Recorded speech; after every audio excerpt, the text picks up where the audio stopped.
لرأيته خاشعا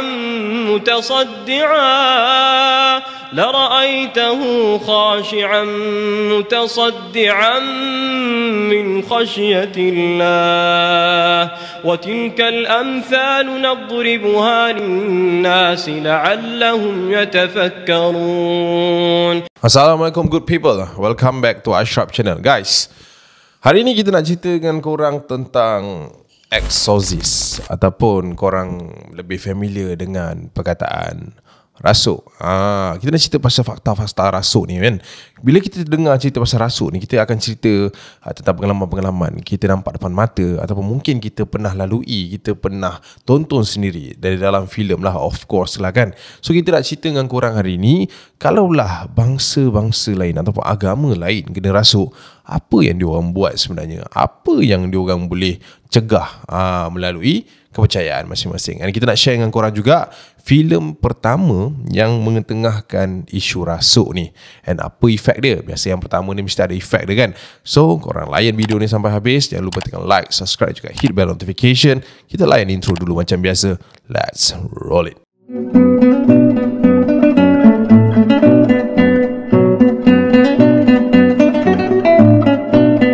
Alright, macam Acha cakap tadi, kita akan terdedahnya tentang kes-kes kerasukan ataupun the real scene of kerasukan ni. Biasanya kita tengok kat mana? Yalah, depan mata kita ataupun filem kan. Okay, kita nak cerita dulu, kita nak usik dulu tentang filem. Kita banyak kan filem-filem horror yang berkaitan dengan rasuk dan sebagainya. Ada itu, ada ini, pelbagai resepi yang dihidangkan. Tapi korang pernah tahu tak filem pertama yang mengetengahkan isu rasuk ni sebenarnya? Tak pernah tahu kan? Okay, hari ni Acha nak cakap dengan korang, filem yang pertama yang mengetengahkan kes rasuk ataupun genre rasuk kat dalam filem horror dia adalah filem The Exorcist tahun 1973. Tak percaya kita tengok sendiri, sebab kalau korang nak tahulah kan, filem ini adalah antara filem Hollywood pertama yang mengetengahkan isu rasuk. Sebenarnya ada macam-macam isu yang berlaku ketika mereka sedang dalam pembikinan filem tersebut. Diorang kata masa diorang buat syuting filem The Exorcist 1973 ni, ada sebenarnya berlaku beberapa siri gangguan dari segi teknikal, kru dan sebagainya. Tapi disebabkan pengarahnya memang nak buat cerita ni, memang nak siapkan filem ni, maka mereka berjaya habiskan projek sulung mereka ini. And semasa filem ini ditayangkan, sebenarnya pelbagai isu yang timbul dari masyarakat setempat, kerana ketika itu mereka menganggap hal-hal yang berkaitan dengan exorcist atau kerasukan ini tidak sesuai difilmkan. Okay, mungkin korang wonder lah, filem ni pasal apa, dia cerita tentang apa. Kalau 1973 ni, diorang cerita pasal ada seorang budak kecil ni, alright, dia ni kena rasuk dengan satu roh daripada satu tempat ni, and then roh ni macam tak tenteram tau. And then dia duduk dalam badan perempuan ni sampai macam-macam hal jadilah. And apa yang membimbangkan, isi cerita itu telah pun menyumbang kepada beberapa siri kerasukan yang telah berlaku di dalam panggung ketika filem ini ditayangkan buat kali pertamanya kepada umum. And kalau kau nak tahulah, kerasukan itu bukan melibatkan seorang ataupun dua, tetapi melibatkan skala yang agak besar tau. And ada beberapa scene yang sebenarnya sangat memorable, sangat ikonik, yang mungkin orang yang pernah menonton Exorcist 1973 ni boleh ingat sampai sekarang. Antaranya scene atas katil, kepala budak tu pusing 180 darjah. And yelah, adegan-adegan rasuk yang tak pernah dipertontonkan, and kali pertama dipertontonkan itu 1973, yang melibatkan seorang. Alright, and filem ini juga telah pun diangkat sebagai filem horror terbaik sepanjang adanya genre horror since 1973. And kalau korang nak tahu, kalau dulu diorang buat satu budak, and tak silap Acap baru-baru ni Acap ada perasan, they are back guys, they are back. Tapi kali ni ceritanya tentang dua orang budak. Mereka hilang di sebuah tempat, and then adalah siri kerasukan dia. Adakah sama macam 1973? Tapi apa yang Acap perasan, dekat dalam trailer dia ada insan yang pernah terlibat dekat dalam event 1973 tu. Yap, 5 Oktober 2023, they are back. We've met before. Are you looking for Regan?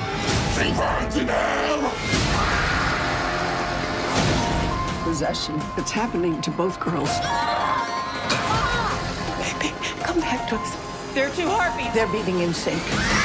One girl lives, one girl dies.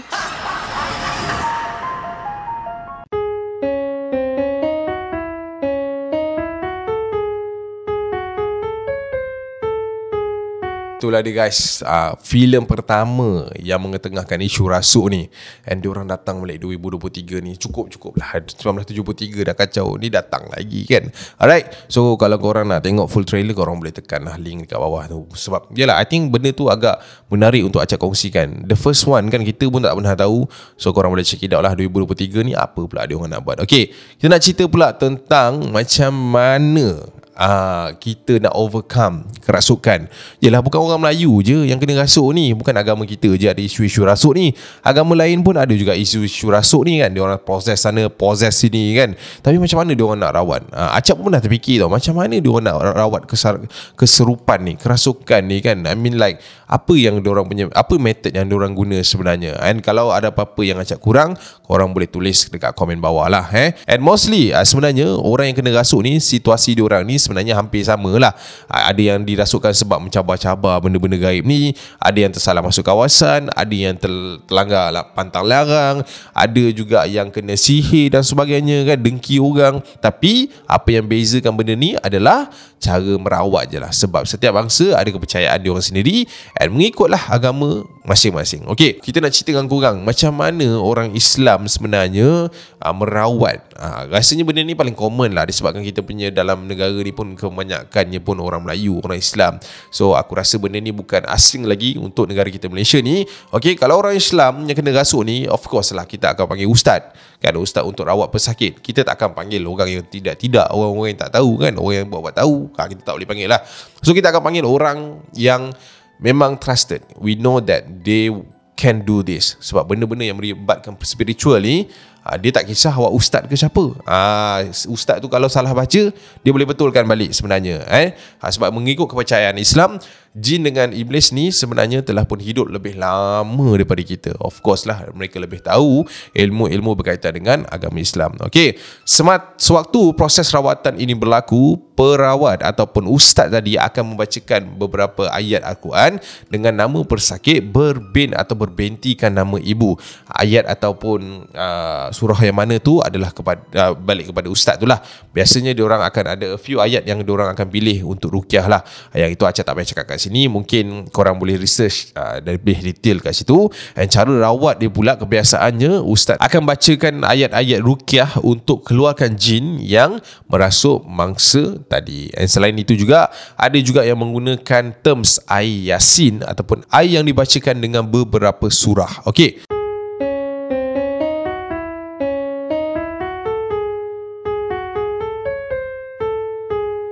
Alright, okay, kita nak cerita pasal Kristian pula. Okay, Kristian ni pun antara yang common juga sebenarnya. Kalau korang dah tahu ataupun korang belum tahu, kita cerita dengan korang, pesakit yang dirasuk ketika itu, biasanya mereka akan dirawat oleh seorang father. Okay, father ni kebiasaannya dipanggil daripada gereja lah. Sebelum ritual dimulakan, father dan juga beberapa orang sister, ataupun mungkin dia akan bawa beberapa orang sister dia, akan buat satu barisan ataupun bulatan, dan pesakit itu akan duduk dekat tengah-tengah dorang. So dorang kat sini and pusing lah. So waktu ritual ini dijalankan, father akan baca doa khas untuk menghalau hantu-hantu yang berada di dalam badan mangsa dan mengarahkan salib ke muka pesakit, ke hadapan muka pesakit, which is macam ni lah, lebih kurang macam tu lah.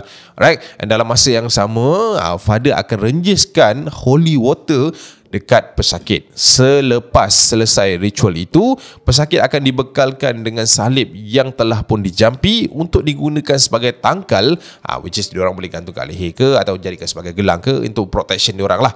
Alright, and diorang juga selalunya akan mandi dengan menggunakan 7 jenis bunga supaya hantu-hantu yang rasuk tadi tu dah benar-benar keluar dan juga hilang. So itu kepercayaan mereka lah, which is Kristian akan buat benda tu kalau ada berlakunya kerasukan.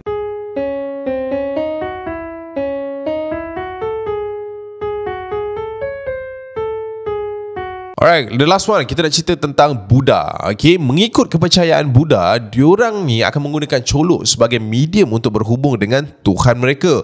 Sewaktu merawat orang yang dirasuk, mereka akan bunyikan loceng untuk memanggil makhluk yang merasuk pesakit itu dan cuba berkomunikasi dengan mereka.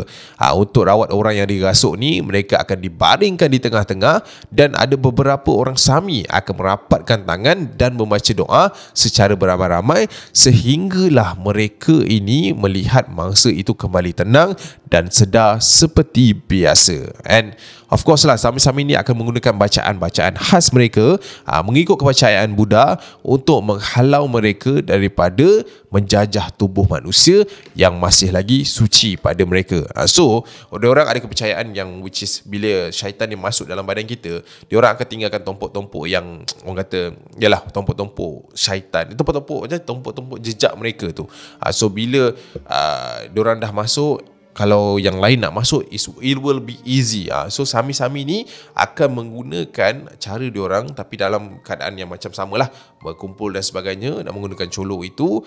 Dan kebanyakannya komunikasi mereka agak seram juga sebenarnya. Ada yang memberitahu apa tujuan mereka dan sebagainya. Mengikut kepercayaan mereka juga, benda-benda buruk yang diorang halau daripada badan mereka itu tidak boleh kembali semula ke badan yang sama. Tapi kalau atas kecuaian manusia itu sendiri, dia boleh kembali bila-bila masa. So itulah dia guys, kongsian sedikit sebanyak ilmu yang kita nak kongsi dengan korang berkenaan apa agama lain buat andainya mereka dirasuk. Kalau Islam kita dah tahu kan, mungkin Buddha kita tak tahu, Kristian kita dah tak tahu kan. Ya, benda ni kita nak kongsi untuk kita semua tahu. Orang kata extra knowledge lah. Alright guys, sampai sini saja Acap rasa video untuk kali ni. Korang jangan lupa untuk menonton. Acap sebenarnya excited nak menonton filem pertama tu kan. Diorang kata filem pertama pasal kerasukan, nak juga tengok macam mana kena rasuk dulu 1973 kan, macam mana seram dia kan. So guys, kita jumpa di video akan datang. I see you when I see you. Wassalamualaikum. Bye. Bye.